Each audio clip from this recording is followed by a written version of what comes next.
Hello tool groupies, welcome to the Backwoods Mechanic channel. If you like tool reviews, do-it-yourself how-to videos, and much more, pop the clutch on that subscribe button. Go check me out on Instagram. You will see the tools in action that I use on this channel doing real-world repairs. Now, with that being said, if you follow this channel, then you probably already know I've been putting out some videos titled A Day in the Life. Basically, I'm trying to show you all little odd jobs here and there. It's just a wide variety of different jobs that I may come across at any given time. This is just some of the last few weeks. Can't always record everything that I'm doing depending on what type of job that I'm going in, what type of facility I'm walking into, things like that. And there's one or two local businesses that I'm in and out of all the time doing frequent repairs.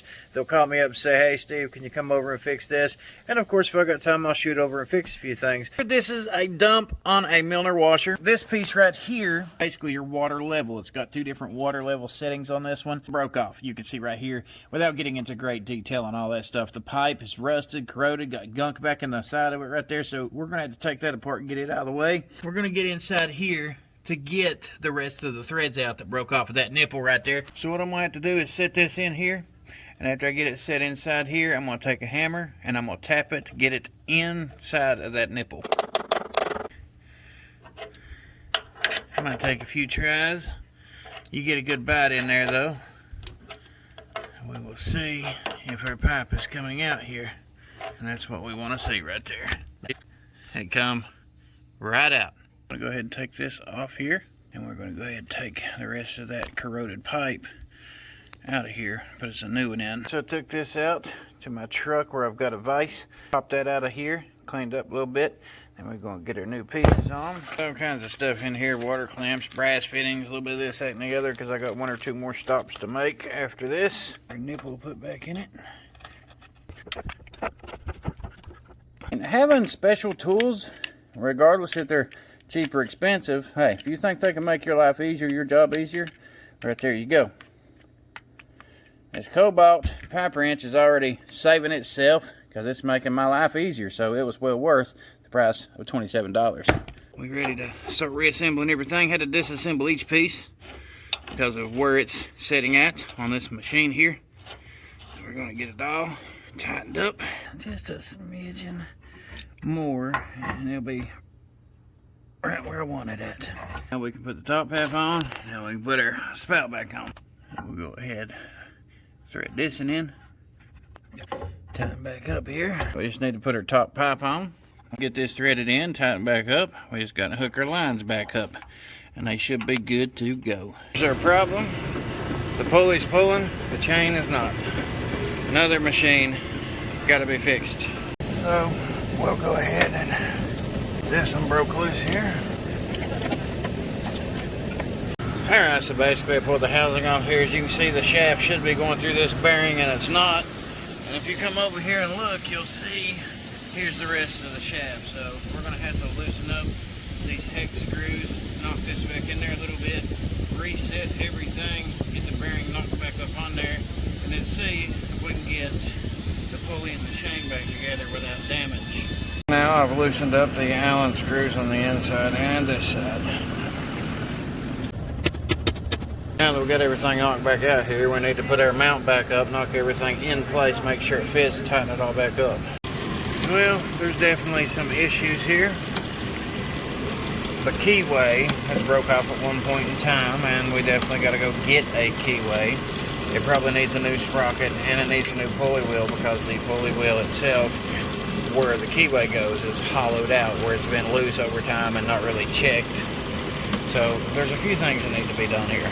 But as far as them being up and running for the time being, for the rest of the day, they can do that.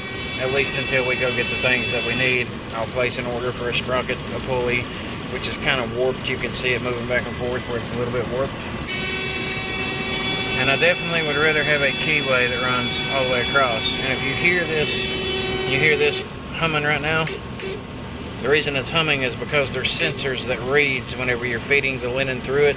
It should engage it and tell it when to send air to what air rail. And if it's doing this full time like right now and there's nothing in the machine, that's because the belts are out of line. It's got lint, it's got strings, it's got something, and that could tear you up too. So there's a few things that need fixed here today.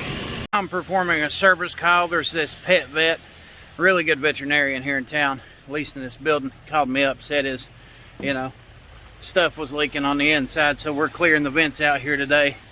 Then we're going to climb up over this roof and get the other side. So I said I'd do a little bit of everything.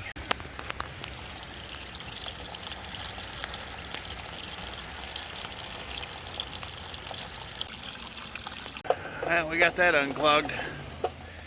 So, got an exhaust problem today. Customer said that their vehicle was quite loud.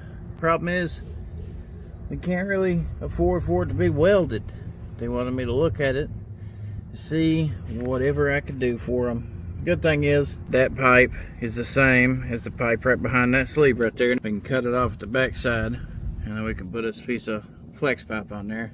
It's a new clamp rigged up. It looks like somebody's worked on securing this once before, because there is a little water clamp deal right there. We'll at least get them back on the road, do what we can to help them. This is what I'm getting for a reading right now. It ain't doing nothing but blinking. Now initially everything's shut off. I gotta put the probes in place, push in on it a little bit. Now all of a sudden, formula check restarts. As you're seeing a bunch of these washers, they have all kinds of these relays. It's a voltage processor board right here between 4.95 to 5.06 DC volts. And then you got your battery pack right down here to maintain that 4 volt minimum. And the basic way you can test these things, I'm going to have to get smaller probes than these to stick back in there and get good contact between pin number 9 and 3. You put the negative on 9, you put the positive on 3, and you try to get that 5 volts DC range right there on, I think it's plug number MTA 31, pin 3 and 9. And then you can also check a secondary location. It has a 30 watt and 80 watt power supply lead that you can check on these. That's whenever you come up here and you go into these boards, it's MTA number 1, and then you go from pin 9 and 3 on that one as well, or pin 9 down to the ground, pin 3 down to the ground. But that is it, because as soon as I went to go probe it, it went straight up and started turning the washing machine back on. So right there is our problem, is that board, bad connection, bad wires. So we're going to have to see what we can do about that, because I'd hate to trash the whole board basically, because these things are expensive. $100 is expensive. You know, usually one of these little battery packs right here to maintain the memory will go out, but this time it is that wiring harness right there on the bottom left hand corner.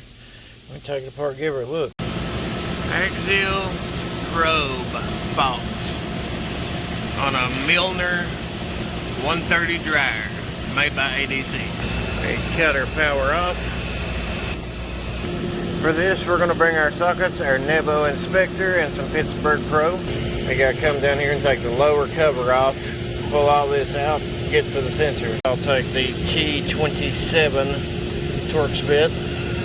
We'll use our little flex head ratchet right here to easily get this off. And right there is the problem. They have a steam leak on top of this dryer where the coil is, and they just put some rags over it. You can't even really see it until you go back here and look at it, but it's a steam leak, and it has come down and fried that sensor right there. That's your axial probe. In other words, your thermostat. So that's definitely another problem. All kinds of leaky dryers this week. All kinds.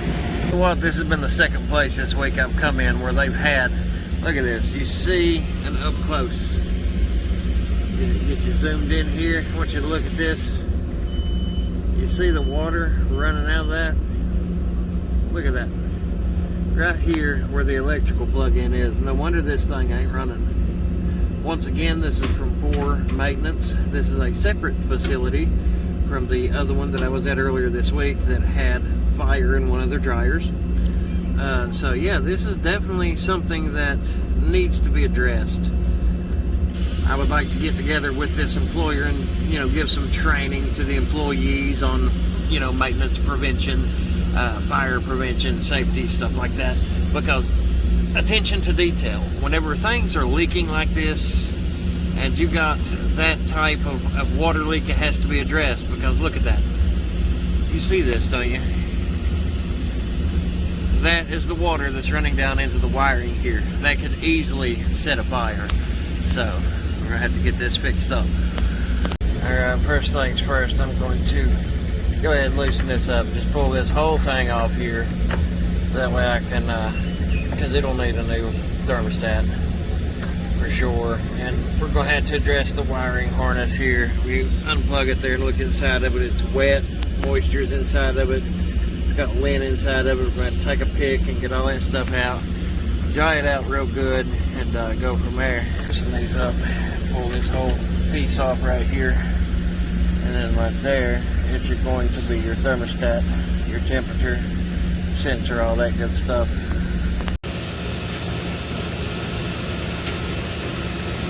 Now, go ahead and pop the clutch on that subscribe button, because we got more to come.